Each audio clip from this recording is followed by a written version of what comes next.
let's talk load order. What is it? You can see here I'm in the Skyrim Special Edition folder.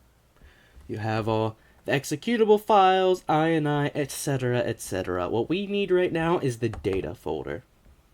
You can see in here are a lot of files. These are the files that contain most of the actual information used in the game. The BSA are Bethesda archives. They contain things like textures, meshes, and shaders. A lot of the things used to create how objects look and feel in the game. The ESM files are Elder Scrolls master files. They contain most of the actual information that the game runs off of. You can see that there are also Dawnguard, Dragonborn, and Hearthfire files based off of the DLCs for the original Skyrim game. There's a conundrum. You have Skyrim.esm. It has information laid out for an area. Dawnguard has other information laid out for that area, different from what is said in Skyrim. Both files have a name. Darkwater Crossing, let's say. How does the game know whether to use the Darkwater Crossing files from Skyrim or Dawnguard? The answer is load order. This is Mod Organizer 2. You can see over here the right pane. This lists the ESM and ESP files for your enabled mods. It also lists priority. This is your load order. Skyrim is at the top, priority 0. Update is priority 1. The lower priority, the more precedence the mod will have. Dragonborn will overwrite Skyrim because it is farther down in the load order. Dawnguard Arsenal will overwrite Dawnguard because it is lower in the load order. Ruin's Edge will overwrite Immersive Weapons because it is lower in the load order. This is what load order does. It determines which files will be used. When it comes to load order, we have a problem. If you have the wrong mods in the wrong spaces in your load order, if Iceblade of the Monarch overwrites a critical file in Armory of the Favored Soul, your game will crash. It may break, and your saves may be corrupted.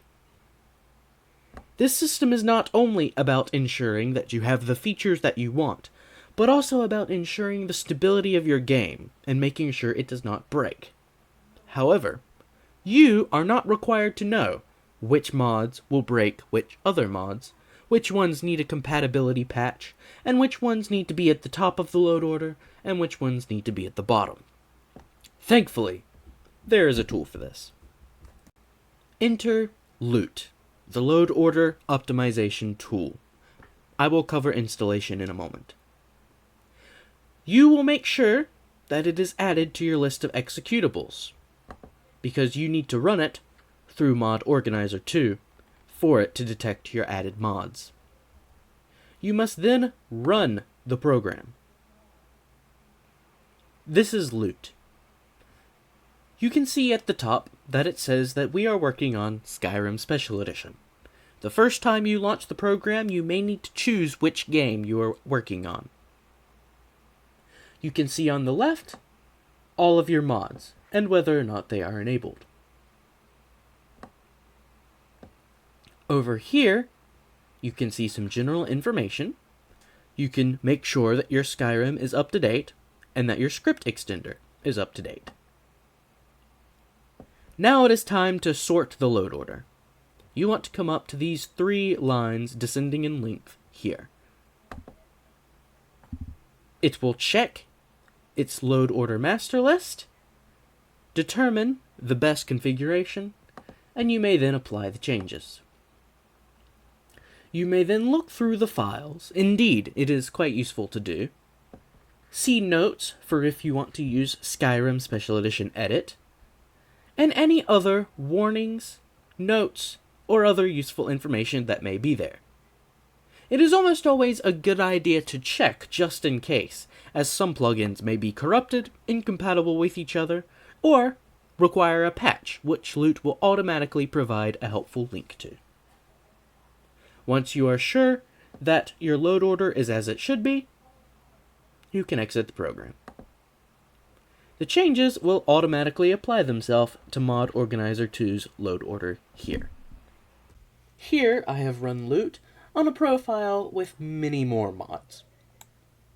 You can see that it has detected that I have 4's new idols in Skyrim installed and reminds me to run the included executable file.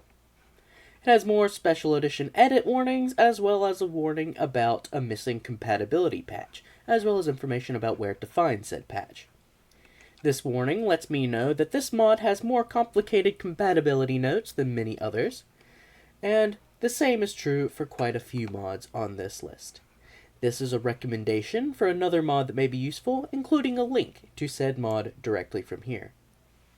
There are quite a few of these warnings, as well as these red ones, letting me know that I have missing master files, and that I should have an ESP that is not present. Let's install Loot. Step 1. Get the installer executable.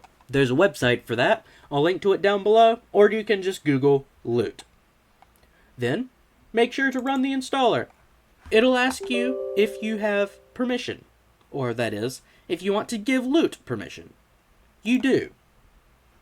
You then want to select your setup language, probably English, and then your directory in which you want to install the Loot files. Find a place that's easy to get to and isn't your program files, because program files likes to throw temper tantrums when being affected by other programs. Loot needs to have its own folder as well, so make sure the /loot remains on the end. You don't want a desktop shortcut because Loot does not read any of your mods unless you run it through Mod Organizer 2, making a desktop shortcut essentially useless unless you create one through Mod Organizer. Loot will then install on your computer. This can take a varying amount of time depending on how awesome your computer is. It will then ask you if you want to launch Loot. There's really no reason to do this unless you just want to look at it, especially since none of the mods will actually be loaded in, since it's not being launched through Mod Organizer. Of course, you probably need to figure out how to load Loot through Mod Organizer.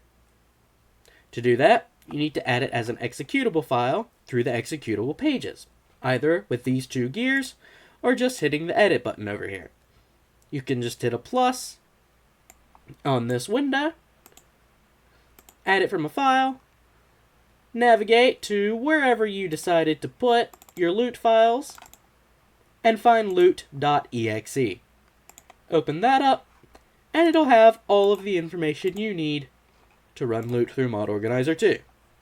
Then you can create a desktop shortcut if you like using this button. Thanks for watching, guys.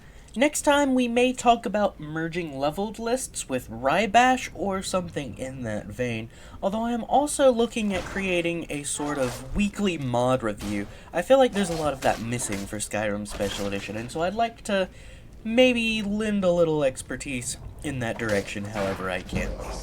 Thanks, and see you next time.